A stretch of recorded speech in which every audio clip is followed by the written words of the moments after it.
Hello everyone, welcome to the NN Classroom. Today I'd like to share with you a past paper question number 27 with the topic of exit and base higher level, topic 18, concerning the concept related to the choice of indicator, suitable indicators, right? In 2017, November time zone 0.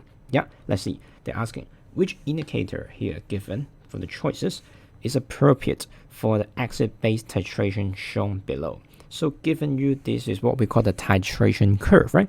Across this titration curve, one very critical information, the information that student must be recognizing is this point, the middle of the sudden change area. This is what we call the equivalence point. Equivalence point. Equivalence point mark the finishing line or the finishing point of the whole titration. And the really important concept behind is that the right or the suitable choice of indicator that we must use is the one that has a working range within the equivalence point. So which means the so-called appropriate indicator should be the one having the working range covering this equivalence point. So this is the working range of a suitable indicator. So that's why for the following choices, we should find the indicator in which the color changing point is overlapping with this highlighted working range, roughly between the pH around 6 point something to around 11, right? So this is what we call the suitable working range, right? So meaning that if the indicator is able to change the color at this range, that will be said to be a suitable indicator. And mind you that what is meant by the point where the indicator change is when the pKa of the indicator is equivalent to the pH point at that particular time, then that is the point where the color of the indicator changes, right? So simply implies that if the pKa given for the 4 indicators has a point where matching with my equivalence point working range, that means that indicator is suitable. And suitable, which means that indicator will show me a color change when the titration is near the equivalence point or matching the equivalence point.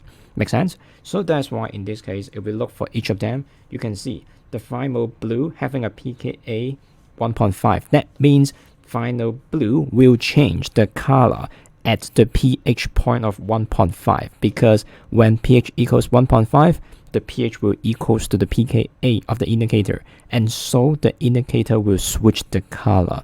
That indicates the end point.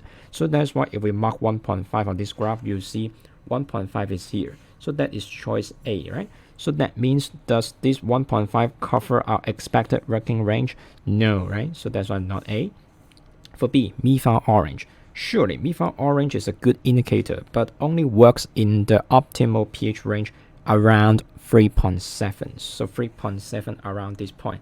So that's choice B. Still not our best working range of a suitable indicator. So not B, right?